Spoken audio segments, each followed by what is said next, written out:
It's time to get your geek on with Dave Vermillion. Oh, yeah. All right. Welcome here, San Antonio. It is Sunday, a little after 4 o'clock. I am Dave Vermillion, and welcome to Get Your Geek On, powered by the Texas Renaissance Festival. With over 650,000 people attending the event from September 29th through November 25th, get your tickets at texrenfest.com. This is the premier talk radio show for Star Wars, Star Trek, DC, Marvel, esports, really all things geek that have dominated this little world of ours. You see, geek is not what it was 20 or 30 years ago. Geek is in. Geek is very in. Geek is now the mainstream, and we're here to talk the latest and greatest that is geek right here on Freedom 1160 Talk Radio and Freedom1160.com. This is Season 3, Episode number 13, Lucky 13, and in just a couple of minutes here, we will be bringing on the PR guru, the PR director, PR master of the Wizard World Conventions. They have an event coming in Austin in like just a week or two. It's on the 22nd. So we'll be talking to him about the big con going around out there. Some big names have dropped for this con. If you're a Whovian, I'm just saying, you better get up there. You better get your tickets if you haven't gotten them already. Got some Marvel news also to get into. Brie Larson said she's bored and wanted to break the internet. And she did not. Just absolutely did not even come close to that. But we'll tell you what did happen, and we'll talk about how hyped we are or are not for that big announcement that she made. Star Wars Resistance is the latest animated series to come out of the Disney Lucasfilm buyout. And not everyone's terribly excited about it. A lot of kids are, which is good because that's where it's aimed at, except for the time slot. And a lot of people are wondering why it's on Sunday night at 9 o'clock Central Time. That's kind of late for a school night. And we have the answer. In fact, we have the exclusive answer. Nobody else has gotten this quote, as far as I know. So we're going to head and we'll talk about that as well. And man, I got to call out Rian Johnson in just the biggest way. I can't let this slide. He's made some comments that really didn't have to be made, shouldn't have been made, and we'll talk about that as well. And the worst thing is he deleted the tweet that he made it on. I mean, hello. Also, Ethan Hawke is not a fan of superhero movies. I mean, who knew, right? We'll talk about what he said and if he's right about what he said as well. But let me go ahead and make sure that we got everything ready here in the studio. We should be set. If you look to my left, your right, you will see my partner in crime. He is the sound prognosticator, as well as the man spinning the ones and zeros. He is Goose.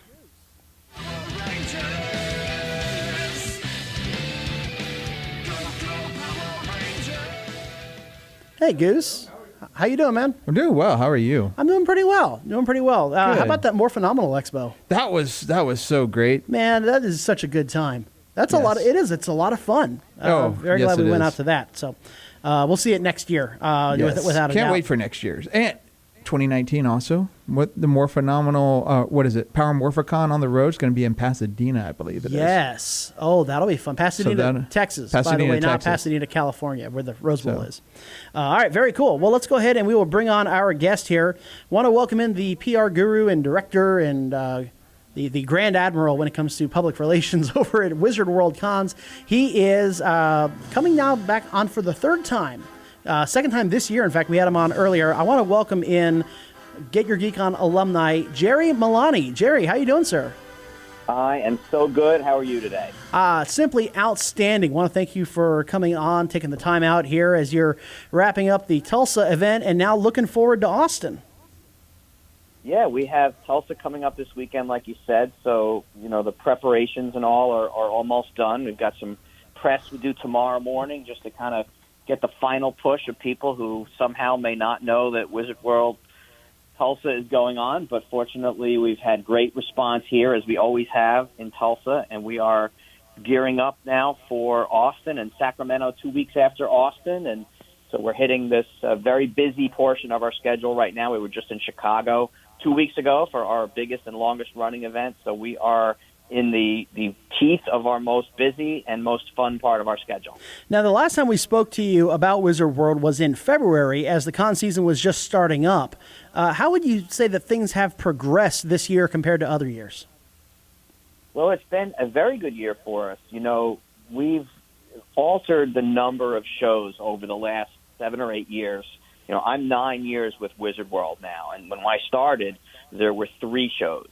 We did our New York show, we did our Philadelphia show, and we did our Chicago show. And then as I started, we added a Toronto event, and then soon after we added Austin and New Orleans. So we're going on our 9th year in Austin now, which is tremendous. So we've varied. For a while we were up to 24 shows, and now we've settled in at somewhere between 13 and 16 a year. And I think it's the right number for us. We're still tweaking, figuring out which of our shows that we've tried recently are going to continue and which ones aren't. And the good thing is we know that a show like New Orleans and Austin and Tulsa and Portland and ones that we've done for the past few years are really solid. This year we had some really good performing shows. Chicago was a tremendous event for us, and Philadelphia was as well. We had another nice surprise. I keep calling it a surprise, but it shouldn't be anymore, in Cleveland. So we've had a bunch of shows that have been right there with past years or better. Just about every show this year has been, for our purposes, a success. Now, we talked about back in February, and we're speaking with Jerry Milani here on Freedom 1160 Talk Radio. We talked about the Speed Pass and how y'all were tinkering with that, testing it maybe at the Portland event. Are there any updates regarding what Speed Pass is and if we'll see it in Austin? Yeah, what we've really done instead of that, it was hard. We've tried a bunch. Look, we've tried a bunch of programs over the past couple of years. Some have worked well, some have not. What we've done instead is we've revamped how our VIP passes work. So in the past, if you had a VIP for Ron Perlman, that got you all the Ron Perlman stuff. It got you his photograph, his autograph, got him on his Ron Perlman line for speed just for him, and it also got you prime seating in his panel. And that's what it got you. It didn't have any value for the other celebrities. But now what we've done is if you have any VIP, whether it's an individual celebrity or the Wizard World VIP or the gaming VIP or the kids VIP or any of the VIP packages that we offer, that will in its own way become a speed pass for you for all the other celebrities. So if you have the Ron Perlman VIP, but you want to also see Billy Boyd and his line is really long, you can get on the line that's before all the general admission, but then after the VIP specifically for Billy. So it's like an all-access VIP. It's an all-access. It doesn't let you go all the way to the front, like with Billy Boyd's VIPs, but you're going to go right behind those. Wow. So the idea is that we want to increase the value of having the VIP package. So we have things like a VIP lounge that we introduced late last year or maybe middle of last year, and it's been a real success. It's just a place, sometimes you're at the con and there's no place to sit down, or the only place to sit down is where the food is and all the seats are taken. And there's no place to just put your bags down for a minute and sit or have a beverage. And that's what we've got the VIP lounge for. It's for anyone with any VIP package with that VIP badge. They're able to get into that area, and then we have the seating there. And people have liked that we just have a little extra for thanking you for being a VIP who, we love our general admission people as well, but our VIP people, we understand they've made a special commitment to come to our show. And regardless of whether it's because you like a specific celebrity or you're a big anime fan or you have kids that wanted to make sure the kids got the better package, we want that VIP experience to be a little bit better. And part of it is what really was kind of that Speed Pass function, and this serves as the Speed Pass, and it gives you an opportunity to experience maybe a few more things, especially if you're coming multiple days, which you should be because there's too much to do in one day. That is extremely true. I mean, we were there last year, and we couldn't believe everything that was going on, and I look forward to experiencing this VIP lounge from the outside because we're not VIPs. Unfortunately. You'll be able to stand right by that red rope and look longingly at the people with the VIP badge that look so relaxed and calm. How's that? That's outstanding. You can live That's vicariously perfect through them. Awesome.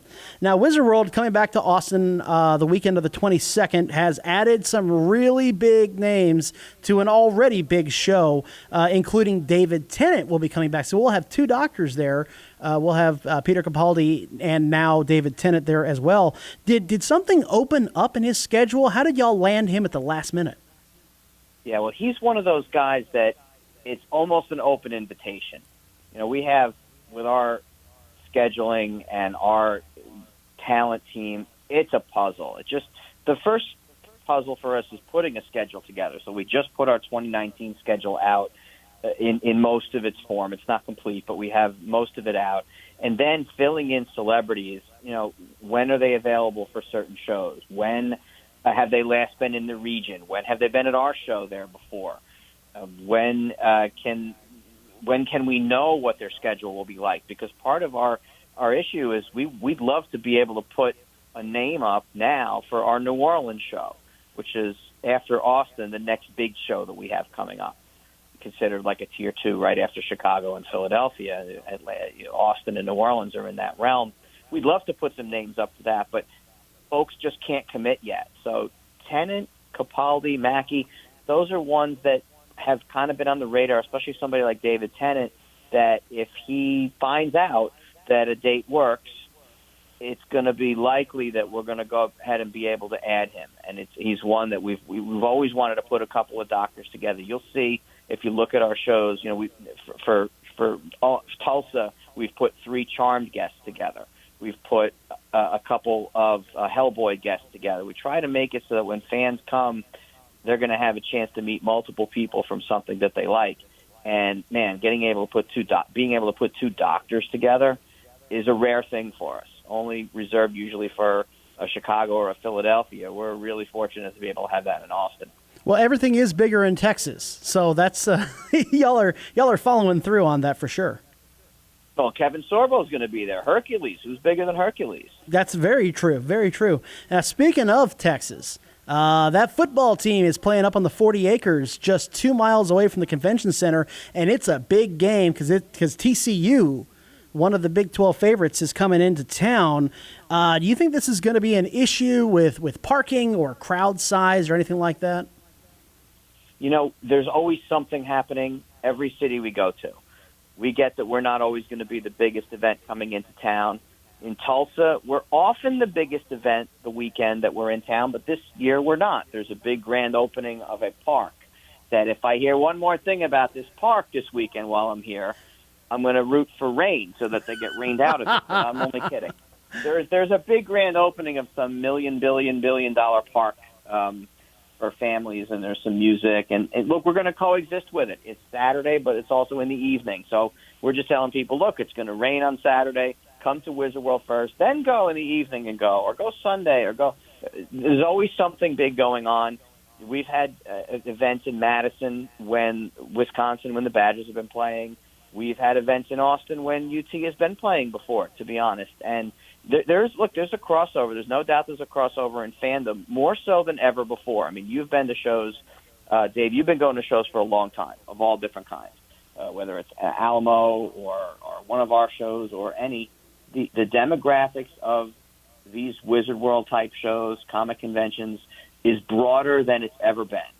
So fans are coming that are young ladies together coming, families together, guys with their wives and their girlfriends and their kids, older adults, younger kids. It's a bigger demographic, and that is who goes to football games also. So we get that there'll be some of that where fans are either going to the game or following the game at home or what have you.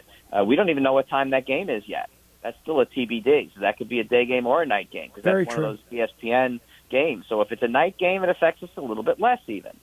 We know that there are other great things happening in the cities we like to be part of, especially in a city like Austin that we've been to 9 times. It's not our first trip there.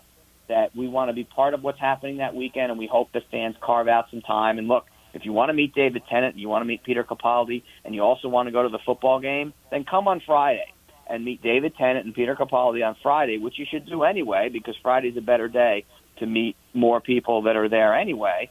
and then go to the football game on Saturday or follow the football game in the afternoon on Saturday. We're comfortable with other things happening, and we hope that we can be part of what's the big features of the weekend. And besides, when Texas is getting blown out at halftime, you can leave and just walk 2 miles down, and you're at the convention center anyway. So, so that works. Goose, you wanted to chime in? Yeah. Now, Jerry, here's the thing: they can go to that park any day of the week. They can DVR the football game. They can't record or go back to Wizard World if that day has already passed. Am I right? It's true. We think our event is an experience event. We had an interesting situation in Chicago this past 2 weeks ago where we had the whole cast of Outlander. I mean, the whole cast. We had all 6 of the leaders plus Diana Gabaldon, who wrote the series, right? Sam, was filming in South Africa and couldn't get back. So we ended up doing a Skype session, but it was individual Skype sessions with people who had purchased. And it was a good experience. It was an okay, everyone didn't want. Some people, preferred a refund, but the ones who did it had a great experience. But as great as that was, our show is about people interacting, not just with the celebrities, but with each other. So like you said, you can go to another football game, or you can watch that game later, or you can do this park event, even though the grand opening is this weekend. You can go another time. Our show is that interaction with people together who love the same things. Doctor Who fans coming to Austin. Some of them are going to come to meet David Tennant and Peter Capaldi. Some of them are just coming to be part of everything else that's going on, the panels. Maybe there's some merchandise. Maybe they're cosplaying. And they're going to meet other fans who love the same thing as they love. And that's the essence of Wizard World. So I like your statement that our show comes once a year. The UT-TCU game only comes once a year also. We get that. But we want to be part of what's going on. And if what you really love is this pop culture, this is your chance to really be a part of what we think has been a growing and more and more fun every year for fans. Now, in addition to all of these big names that are coming out, what are some of the other highlights that y'all are going to have at Wizard World this year? We have implemented, and if you were at last year's show, it was the first year that we did this, and the second year has been even more successful. We have an entertainment stage. So when you first come into the event, we still have all the programming and all the panels, and I'll get into that, and it's terrific. But what we added last year and expanded this year is this entertainment stage. So it's the first thing that hits you. So in most venues, it's the first thing as you come in the entrance. Sometimes it's in a lobby area, depending, but it's a big public first hit you in the face thing that from 4 o'clock on Friday until 4 o'clock on Sunday, when the show closes, literally the entire time, there's something different going on the stage every half hour, 45 minutes, hour, depending on what it is. It might be a musical group. It might be a cosplay little display. It might be karaoke. It might be a magician. It might be a sword demonstration. It might be the kids' costume contest. It might be just Kato Kalin telling some jokes and asking some trivia questions and giving away some prizes. It's been the thing that has been the most different over the last 2 years, I think, just visually at our show and experientially. And it just means that, you're going to look over the schedule and you're going to know the time that David Tennant's photo op is. And you're going to know the time that, Holly Marie Combs and Charisma Carpenter do their awesome female panel together that people really enjoy. So you're going to know those. But then there might be an hour in between those. And you may not necessarily want to get another autograph. You may not necessarily look at the panel schedule for that hour and say there's something really interesting I want to commit 45 minutes to. But I can go over to the stage, and there's going to be something happening. There's going to be music. There's going to be dancing. There's going to be Kato Kalin. He's probably going to make fun of you. It's good. It's part of the environment. That entertainment stage has been the biggest, I think, improvement in the experience of our show, where you don't have to sit there and listen to the music, but it's there. And it's something that fans, I think, have more consistently over the last couple of years, more than anything that we've tried to tweak and do, had really positive feedback on. We're speaking with Jerry Milani, the PR director from Wizard World here on Freedom 1160. Jerry, in the last couple of minutes that we have here, I want to ask you, I always want to leave on a fun question. And so my question for you is, regardless of genre or franchise, who is the best villain that we've seen? Whether maybe it's David Tennant, who was Kilgrave on Jessica Jones, or someone from a Western or a Bond movie or one of the Marvel films. But out of everything that you've seen and experienced, who is the best villain out there? Best villain or like the most villainous? The best villain. So I think overall, I think the easy answer is someone like Lex Luthor, and especially from the original Superman. Like, I don't think anyone can top how Gene Hackman did that.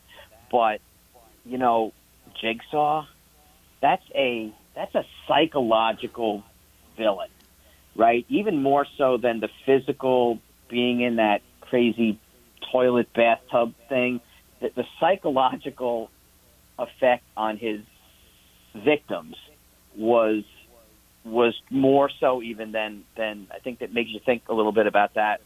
I'm a big Hawaii 5-0, original Hawaii 5-0 person. It comes up in every conversation I have for whatever reason. Wo Fat is a great villain. He appeared a bunch of times. They finally caught him at the end, but at the end he's got a nail file or a key or something he pulls out of his wallet. So those are mine, I think. I never saw the Human Centipede, but I can't imagine that guy wasn't a great villain as well. We had, in the year the Human Centipede came out, we had the two guys and the two girls and the guy who were in the Centipede, and then one of the shows we also had the villain, the doctor from Germany who was the villain in there who put those poor kids to the Centipede challenge. But I would say those, but I think that if you really overall, it's an easy answer was Lex Luthor. I wanted to bring a little more to it, but I mean that performance by Gene Hackman in that original Superman was something that I think even as a youngster when I watched it, I don't know that I saw it in the theater. I think I did see it in the theater, and I'm going to be 50 years old next year, so I saw Star Wars in the theater. So I'm as old as you get. People are jealous of that. They'll be really jealous. I was I 7, 6, 7, whatever I was, 8 years old, and I think that better than anyone is that Gene Hackman, Lex Luthor, Superman original. Outstanding. All right, Jerry, well, we want to thank you for taking the time out while y'all are prepping for the show up in Tulsa. And, of course, Austin's on the horizon. We will be there to cover it all, and we will be there to get as many pictures and videos and interviews as we possibly can. But thank you, sir, for calling in here on Freedom 1160 KRDY, and you have a good rest of your day. Looking forward to seeing you and Goose out there. Outstanding. All right, thank you, sir. So that was Jerry Milani, PR guru, PR Grand Admiral of the Wizard World Convention franchise. And man, look at you got to go back to those names that are coming to this event. I mean, sure, there's Charisma Carpenter, there's Holly Marie Combs, there's John Heder, there's Henry Winkler is gonna be at Wizard World in Austin, and then you go to the Whovians, and that just takes it to a whole nother level. Pearl Mackie will be there. David Tennant will be there. Peter Capaldi will be there. Can you imagine what that panel would be like? Holy cow, that would be phenomenal just to be in that room. That's why I want us to run that panel, sir. Yes, that would be nice. That would be nice. So if anyone from Wizard World is listening, other than Jerry, we know Jerry listens, but just saying. Do we know who listens, really? That is an excellent question. I'm pretty sure. We're going to assume that he listens. I think I know who does not listen. I don't think Ron Nuremberg listens. I'm pretty sure the mayor, Cheryl Scully, probably didn't listen either. No. So that's probably not. But that's okay because geeks listen, and that's what matters. That is what matters right there. Alrighty, we're coming up. We only have a few minutes left before the hard bottom of the hour break, but let's go ahead and talk some Marvel news here, shall we?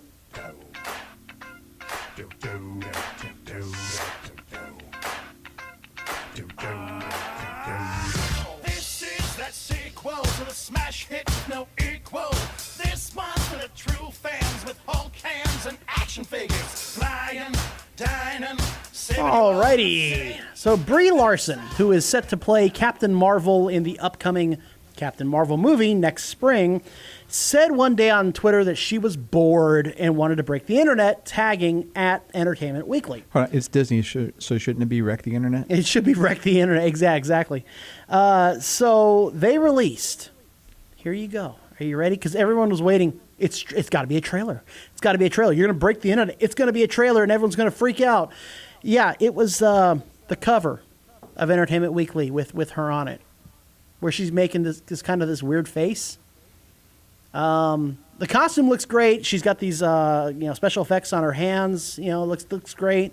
She's making like this half smirk, this quarter smirk.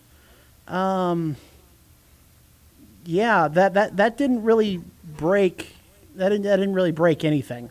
They did release some additional images, including the Kree. We get to see the Kree, and some things here and there. We see her in her fighter jet, which is cool. But yeah, it very, very did not break the internet. In fact, the Vanilla Ice news was trending on Twitter higher than that, and also National Cheese Pizza Day was trending higher than that. So, wait, I missed Cheese Pizza Day? Yes, you missed National Cheese Pizza Day. That makes me sad. Which, only in America, right? Maybe Italy? Well, it makes me sad. I missed Cheese Pizza Day. That's no good. We need to order cheese pizza after the show. Yeah, it's a good idea. We need Little Caesars. Yeah, I mean, I realize it's a few days late, but still. Yeah, that's true. So that didn't exactly jazz up a lot of people. I mean, it looks nice, don't get me wrong, but we're at that level with Marvel now where we expect excellence every single time out. So when we get excellence, it's like, yay. To quote the Joker, it's all part of the plan. So when you set the expectation of breaking the internet, there's got to be something more than a cover of a magazine that comes out next week. Yeah, you want to talk about breaking the internet? The Infinity War trailer. Yes. Broke the internet. The Force Awakens trailer broke. Literally, yes. Servers went down because of this news. So if you're going to break the internet, you better come at me with something more than a cover. I'm just saying. I mean, like I said, that's not true. It looks nice. There's some magazine covers that could probably break the internet, but nothing we can talk about. Nothing. That's certainly true. but Marvel-wise, geek-wise, if you're going to break the internet, now I'm using air quotes here, you can't release a magazine cover unless the magazine cover was something truly shocking. Like, let's say, for example, it's Brie Larson as Captain Marvel, and there's Spider-Man swinging into the picture. That would have broken the internet. No, he's not allowed to know anything about any pictures he's not in. Well, that's true. I mean, maybe Peter Parker got one. You never know. That Peter Parker guy gets pictures of Spider-Man all the time. He walks around with a sign that says "Spoiler Alert." Good Lord. Or if Iron Man was in the background, that probably would have broken the internet because nobody would see that coming. That would have been a huge, monstrously big twist. Yes.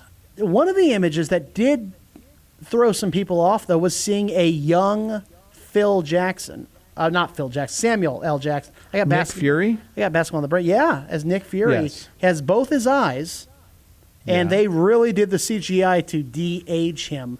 I don't think a lot of people expected to see that image because that was actually one of the most talked about images out there.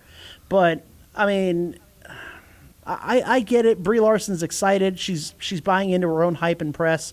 But if you can't pass National Cheese Pizza Day as trending on Twitter, honey, you ain't breaking nothing. Let me just say, I want to be in a position where I'm in a position to believe my own hype and press. That'd be nice. That would be nice. I completely agree with you there. That would be some fun. Everyone's still going to watch the movie. It's going to make $1 billion, of course. It'll be fine and everything. But talk about overhyping and overselling things. The only thing you broke were people's expectations. That was about it. All right, so we got a break for the bottom of the hour news here on Freedom 1160 Talk Radio. Coming up, we got some Star Wars news, including an exclusive quote about why Star Wars Resistance is on so late. And I got to call out Rian Johnson because that guy just can't shut his mouth. We'll be right back here on Freedom 1160 and freedom1160.com. All righty, welcome back from the bottom of the hour news break. This is Get Your Geek On Freedom 1160 Talk Radio, powered by the Texas Renaissance Festival. With over 650,000 people attending the event from September 29th through November 25th, get your tickets at texrenfest.com. I'm Dave Gramillion, and if you missed the first half of the show, we had Jerry Milani, the PR director for Wizard World, because they're coming back to Austin. He was on as our guest, talking about the new guests, new features, new highlights. And if you're a little worried because Texas is playing TCU, Don't sweat it because Wizard World has it covered. We also got into a little bit of Marvel news and talked about how Brie Larson was going to wreck the internet, break the internet, whatever Disney term you want to use, and how that didn't happen. But if you miss it, don't worry, because you can always catch it on our award-winning podcast. That's right, the best podcast in San Antonio in all of 2017, as voted on by San Antonio Magazine. And we're now on Spotify. Oh, yes, indeed. So now you can catch us on Omni, Stitcher, Google Play, and now, of course, iTunes as well, and now Spotify. Very cool.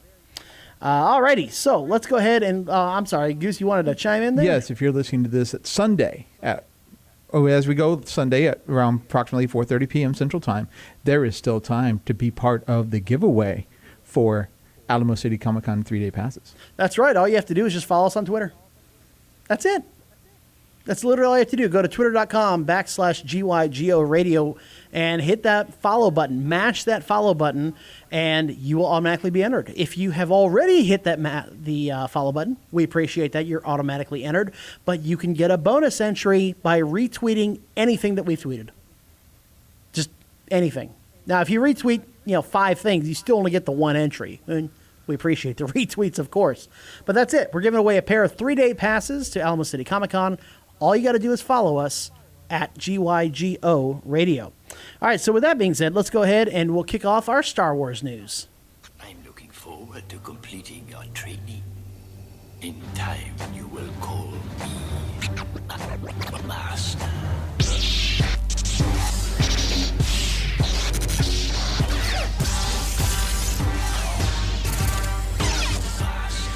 Alrighty, this is brought to you by our friends over at Havoc, the heroes and villains of cosplay. Yes, indeed, they are a local group here to San Antonio.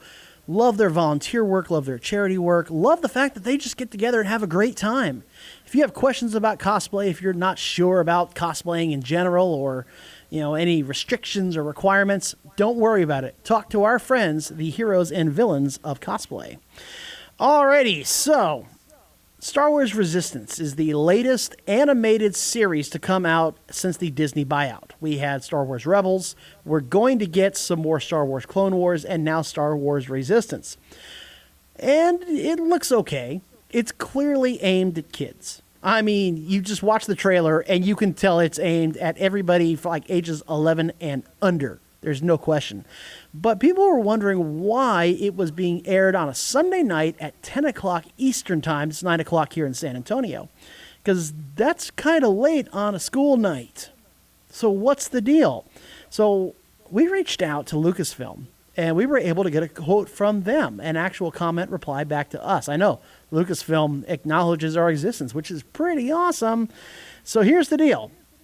Quote, although it premieres on Disney Channel at 10 p.m., Star Wars Resistance will also be available on Disney Channel and on-demand platforms including Disney Now and Disney Channel VOD, giving kids and families access to the series wherever and whenever they want to watch.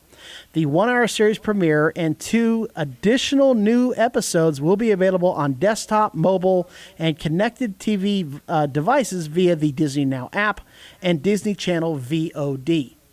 End quote. So here's the deal. So this is what it means. Essentially, no one watches TV anymore. And Disney acknowledges that. They've lost some due to cord cutting, and they know it's going to be on late on a Sunday night, which they're going to compete with Sunday Night Football. Sorry, Dad's watching football. He's not switching over to the Disney Channel. That's not going to happen. But they know. They've got enough data. They've got enough analytics to know for a fact that people will watch this on demand. They'll watch it on their apps. They'll watch it the next day, the next morning, on the way to school. They'll watch it later during the week. They know this. And they know that TV is not the medium that this is designed for. In fact, this could very well be a true test for their upcoming app. This could be where they're saying, okay, let's see how many people want to watch Star Wars away from television, and let's kind of test the waters. Let's dip our feet in here, and let's see what this is going to mean for our digital streaming service going forward. It's a test. That's exactly what this is. Exactly. They don't care. They're putting it on the Disney Channel, sure, at 10 o'clock at night because they'll still air it. But everybody has a DVR. I mean, I know TiVo has kind of gone the way of the dodo, but there's still DVR out there. There's cloud DVR now. There's all sorts of things going on when it comes to being, the idea that you can record a show and watch it later. They're putting it on at 10 o'clock at night because they don't care. They could throw it on at midnight. Who cares? Because they know that you're going to watch it on demand, on an app, somewhere else. They know that kids have tablets. 8-year-olds have tablets. 5-year-olds have tablets. My wife is local school teacher here. She brought home like 6 iPads to clean them out and get the apps set up and all that stuff for her classroom. And she teaches kindergarten. Kindergartners are using iPads in class. Where did you get those iPads? School provided them. Yeah, school provided the iPads. So it's so digital, so technical, especially with the younger generation now, that Disney doesn't care about television. That's why it's on so late.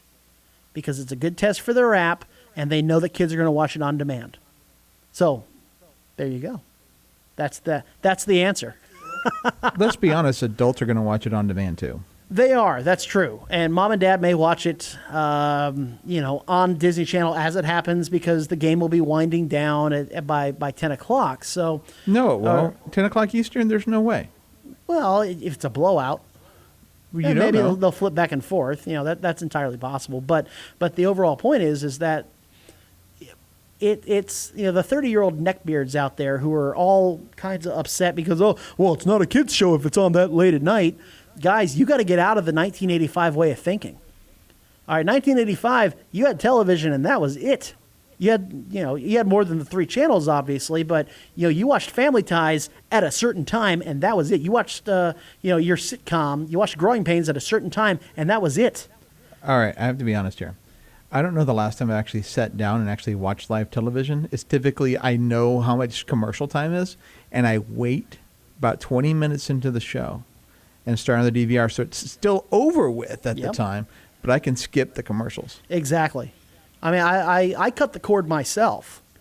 I left it. It was gone. I have DirecTV now, which I really like, and I'm with AT&T, so I get a discount. Oh, nice. Yeah, it's really cool. So there's no question that this has nothing to do with the Disney Channel. They've got to air it. They do want to still capture some of that market. So when the ratings come out, all right, Star Wars fans, listen up. When the ratings come out and the ratings are not that good for Resistance, don't listen to everybody going, see, they put it on too late. See, I told you so. This show's going to crash and burn. Kathleen Kennedy should be fired. Ah! Don't listen to that because Disney's not going to. They're going to look. There are stats that they can pull about, DVR recording, about their on-demand service, about the app, about streaming. They can get into all that. But when, everyone starts crying about, the ratings are not that good, hopefully now you'll be you'll be well informed, you'll be well educated, and you'd said, well, on Get Your Geek On, they totally predicted this. They called it, and it happened. Because trust me, it's going to happen. I want to see that news story. Which one? The one about how... the one how we called it. Oh, yeah. Oh, I want that. Yeah, mark the tape. And y'all remember this. Yes. Trust me. When the ratings come out, everyone's going to start boo-hooing and crying and saying Kathleen Kennedy should be fired. Resistance is awful. They've been saying that since The Force Awakens came out. Well, that's true. That's true. But trust me, it's going to happen and you'll remember it because, I just hammered it into your head. All right, so let's move on and talk about Rian Johnson. All right, so Rian Johnson directed The Last Jedi. He's been the target of a lot of criticism. All right, a lot of consistent criticism from the fan base out there. Whether it's deserved or not, it's a matter of opinion. But man, that guy's taking some serious heat. And for the most part, I've defended The Last Jedi. Yeah, it's got issues. It is not The Empire Strikes Back. It is not Star Trek II. It is not The Dark Knight by any way, shape, or form, in any mean. But overall, I like that he took risks. I like that he went in a different direction. I really liked where he was going with The Last Jedi. He took risks, and I applaud him for that. However... Hold on, because this is a meme that goes up on the internet from time to time, I'm going to ask you, is Star Trek V better than The Last Jedi? I'm not even going to dignify that with a remark. I'm not even going there.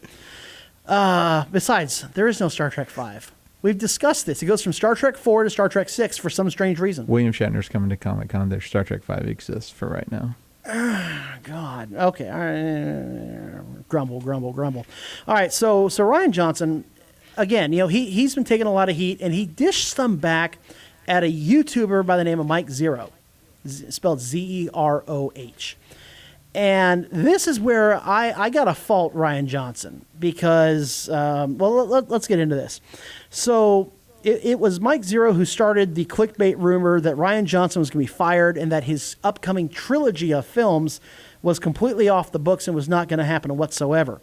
So Rian Johnson responds on Twitter with the following, quote, "Wait, ha ha ha ha ha ha ha ha, this is all because of Zero." And then in all caps, ha ha ha ha ha ha ha ha. When we were in production, we had a guy keeping an eye on online rumors. At some point, we started using Zero like a verb, like throws trash at basket, but it slips out of your hand and falls behind you. Zeroed it. End quote. Now, for those of y'all who aren't aware, yes, there are Disney/Lucasfilm employees whose job it is to monitor social media. They want to know what you're saying, what you're thinking.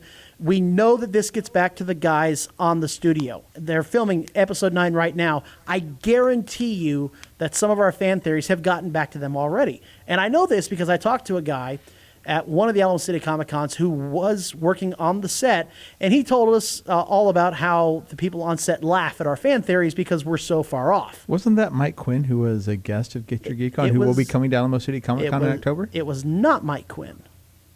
It was not Mike Quinn because Mike Quinn had been down here before. This is a guy I sat down and I had dinner with, and he worked on the set, and he's like, we read your fan theories and we laugh at them. So they definitely check your tweets and your fan theories, and they just love them.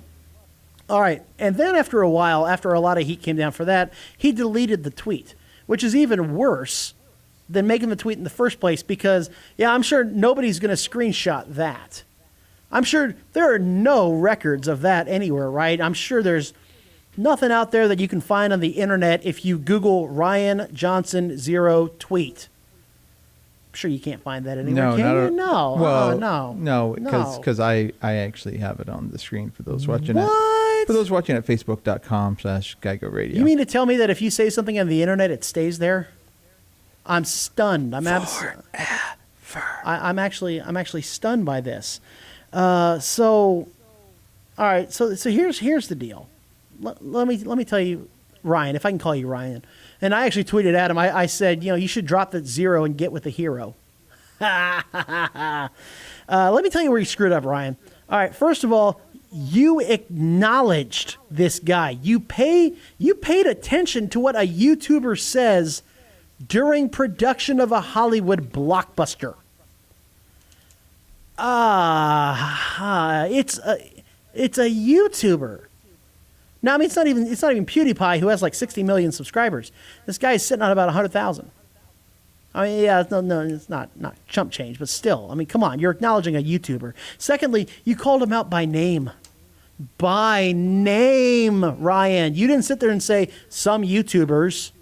You didn't sit there and say some online personalities. No. You called him out by name. What? And you use his name as a verb, which is kind of funny and also kind of classless, considering you are a Hollywood blockbusting billion-dollar making movie director. What are you doing wallowing in the mud with a YouTuber? You get to go to Skywalker Ranch anytime you want. You get to work on Star Wars movies. And you're taking time out of your day to worry about what a YouTuber says about you? Oh, my God. And here's the real kicker. Do you not realize, Rian Johnson, that you are a giant walking, talking megaphone? That whatever you say, whatever you tweet, will be viewed thousands upon thousands upon thousands of times. You just shined the brightest possible spotlight, unless Kathleen Kennedy talks about him, the brightest possible spotlight on a YouTuber who is basically a clickbait artist. Okay, this guy has some interesting theories from time to time, but seriously, dude, this guy is the clickbait artist of artists, and you just shined a spotlight right on him. In fact, we looked this up here. Since his tweet, Mike Zero's gotten 3,000 additional subscribers. Before, he was picking them up 20s, 50s, maybe 100. Now he's gotten 3,000, which could be as much as $1,600 in revenue. I'd like an additional $1,600 in revenue. yeah. That'd be nice. Yeah. So can we say a little something to get Rian Johnson to mention our name in tweets? We might as well, because apparently the only way to get Rian Johnson's attention is to wallow in the mud and start slinging it around and see what you can find, because we've been telling the truth and avoiding clickbait for years. Well, except when he's in the studio with us. Well, except for that. All right, so you said you wanted to say something? Or Yes. All right. I would like Rian Johnson to talk about us. We're YouTubers. We would like another 3,000 subs and $1,600 in revenue. Which, by the way, you can look us up on YouTube. Get your Geek On with Dave Vermillion. Just saying. But look, yes, you also make our jobs harder, because there's more clickbait now that we have to fight. You have inflated him and deflated legit news like comicbook.com, IGN, us, the Star Wars underworld. Now you've made our jobs harder, because we've got to fight more nonsense that he puts out that more people will watch and more people will believe because you opened your mouth. Yes, Zero is essentially a zero. But not only did you give him the megaphone, you turned the volume up to 11. Now, I've defended Rian Johnson before. I've understood his perspective. But this, man, you're an idiot. Oh, my goodness. I mean, it's. I can't think of anything worse that he could have done other than maybe. No, I really can't think of anything worse that Rian Johnson could have done to inflame this situation. He said it first, then he deleted the tweet on top of that, so, no one can see it. I'm sure someone talked him into deleting it. I'm sure that happened. But now you just shined a light on clickbait, man. I mean, you can't do this. You cannot do this. Let the YouTubers take shots at each other. Let Red Letter Media take a shot at this guy. Let this guy take shots at Red Letter Media. Why not? Why did you call out this one specific guy? Well, because he said that your stuff was canceled? Everybody started to say your stuff was canceled. You let Disney make the statement for you. You let Lucasfilm make the statement for you. I just, God almighty. I mean, did you not learn this stuff in like PR 101? Rian Johnson, man, I have defended you before, but this is just inexcusable. It's just not director worthy. So basically, what you're saying is Rian Johnson. You are stupid. You are stupid. You are stupid. You are stupid. You are stupid. You are stupid. And don't forget, you are stupid. Absolutely. Absolutely. And I will stand by that. It's one of the dumbest things you can. I don't remember George Lucas ever tweeting to somebody. I don't remember Mark Hamill calling someone out about his acting chops or how his character's portrayed. Daisy Ridley never tweeted to somebody. Well, I think Mark Hamill called out Rian Johnson on Twitter. Well, that's true. But I mean, as far as the YouTubers go and whatnot, yeah. There's a level that Rian Johnson is at, and it's up here, man. It's up here. And YouTubers are down here. Unless they're Get Your Geek On. No, I mean, I'm willing to admit that we're down there also. We are not at the Rian Johnson level. We're not, I mean, unless you're, the Hollywood Reporter, somebody who has access, the keys to the kingdom, I guess you could say. They're not worth your time, dude. They're just not even a little bit. So, and speaking of somebody who's not worth our time, turns out Ethan Hawke is not a fan of superhero movies. Did you hear about this? I did, and if he were in this studio, I'd turn off his mic. Well, much like we did with clickbait. Exactly. Clickbait's actually here, but his mic was turned off. He was making fun of Agents of S.H.I.E.L.D. or something. And so. that's why I only have 2 cameras, and he didn't get one. There we go. He said in an interview recently, he said, quote, "Now we have the problem that they tell us Logan is a great movie," he said. Okay, first of all, right there, let me just stop. Really? Did you see Logan? Yeah. It was a good movie. It is. I cried. I would say it's a great movie. Yes, it is a great movie. I would say it's a great movie. Okay. He goes on to say, quote, "Well, it's a great superhero movie. It still involves people in tights with metal coming out of their hands. It's not Bresson. It's not Bergman. but they talk about it like it is. He just wants some of that superhero cash. He really does. And I will say this: not one person was in tights in that whole movie. That's true, and only one person had metal. Well, there were a couple Two. that had metal coming out of their hands.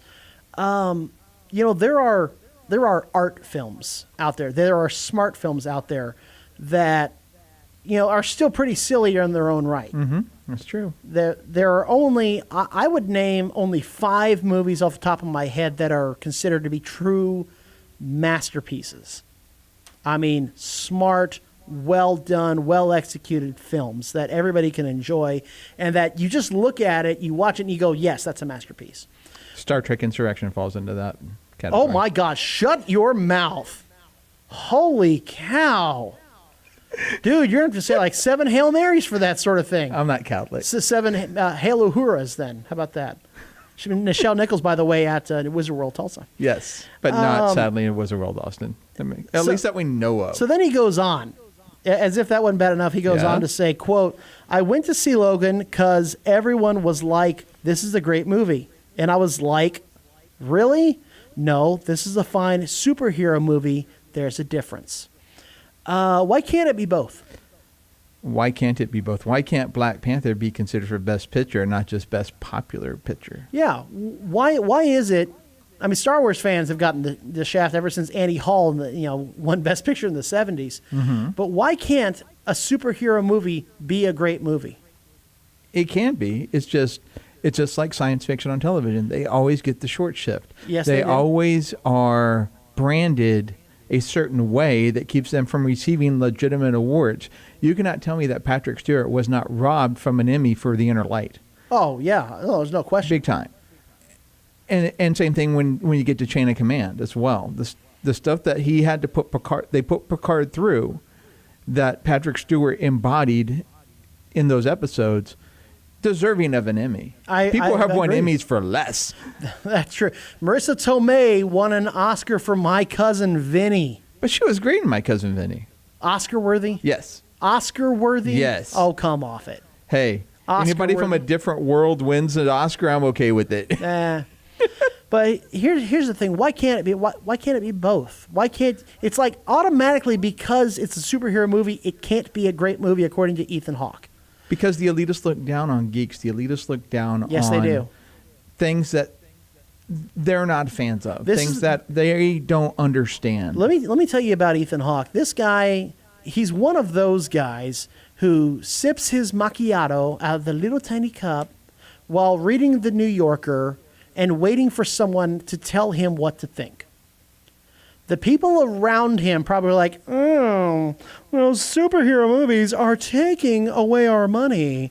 They're making millions, and they're taking the spotlight away from real actors. And they're snobs. They're elitist snobs. Now, look, don't get me wrong. There are some bad superhero movies out there.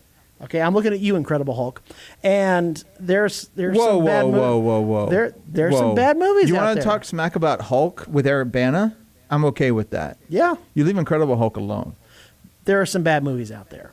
But that doesn't mean that just because it's about Batman that it can't be a great movie. The Dark Knight was a terrific movie. You cannot say that superhero movies by default can't be great movies. You simply can't do that. You cannot watch Infinity War and say it's a bad movie. Or it can't be a great movie. That's just, it does not compute. Likewise, there are some sports movies out there that are great movies. Rudy, Hoosiers. Major League. Major League 2. Angels in the Outfield. Well, I don't know about the sequel, but there are some great movies that are sports movies. That are great war movies. Yes. There are great dramas. There are great action. There's great Christmas movies out there. Die Hard. Die Hard, Lethal Weapon. Both Christmas movies. Great Christmas movies. Great Christmas movies. Great Halloween movies. You cannot tell me that just because something is in a certain genre that it cannot be a great movie. It simply cannot be done. So, Ethan Hawke, I can kind of see his point. I mean, let's face it, the first X-Men movie was a little silly. in spots, and yeah, they're in spandex, and okay, but I mean, come on. You want silly? Try watching the third X-Men movie. Yeah, boy, no kidding. Or the third Superman movie. Or the fourth Superman movie. No, they stopped at 3. No, they stopped at 2. They stopped at 3. The third one was silly enough with Richard Pryor, putting on the tablecloth, and Superman was all like, I will say, though, jumping around. Superman 3 probably had one of the best dramatic scenes in the entire franchise. And that was when Clark and Superman fight in the dump. Yeah? That was a great scene about inner conflict. True. That being said, it was Superman beating up on Clark Kent in a dump. But they had equal strength. Yeah, that's true. I see his perspective. Let me put it that way. I see his perspective. The perspective of the elitist snob who sees all these movies making billions. I mean, literally billions of dollars. While his movies, I can't even name the last movie he did, by the way. It's not there for him. He's not making that money. He's not making that bank. And superhero movies right now get all the attention, and he's not. So your perspective, Ethan Hawke, is not only that you're an elitist snob, but you're also pretty jelly, as the kids say today. You got jelly coming out of your ears right now, bro. You are so jelly. You are like we should call you Ethan Smuckers. You are that jelly. It's really not cool, man. It's just not at all. Let me take the last minute here to talk about our friends over at Dragon's Lair Alamo Ranch, over on the west side of San Antonio off of 151 and 1604. I was over there just last weekend, guys. This place is wonderful. Comics, graphic novels, plush figures, games, tabletop, D&D, events, tournaments. They've got it all over at Dragon's Lair Alamo Ranch. And speaking of got it all, the Texas Renaissance Festival is around the corner. Wizard World is on the 22nd. Next weekend, boom, we start the Texas Renaissance Festival. And their themed weekends are phenomenal. Just incredible. We'll be out there, there's no question. We'll bring you some coverage from there as well. But you head over to texrenfest.com. Kids under 12 get in for free on Sundays. Themed weekends. It's so much fun, and you've got to go for a whole weekend. You got to take it all in. I mean, you absolutely have to go for the whole weekend. This is a massive event. 650,000 people will attend. Make sure that you are one of them. So that'll wrap it up here. For Goose and for Clickbait and for myself, I want to thank all of our sponsors, including the mailing spot on north of 1604 on Blanco Road. I want to thank you for listening, and make sure to get your geek on every single day.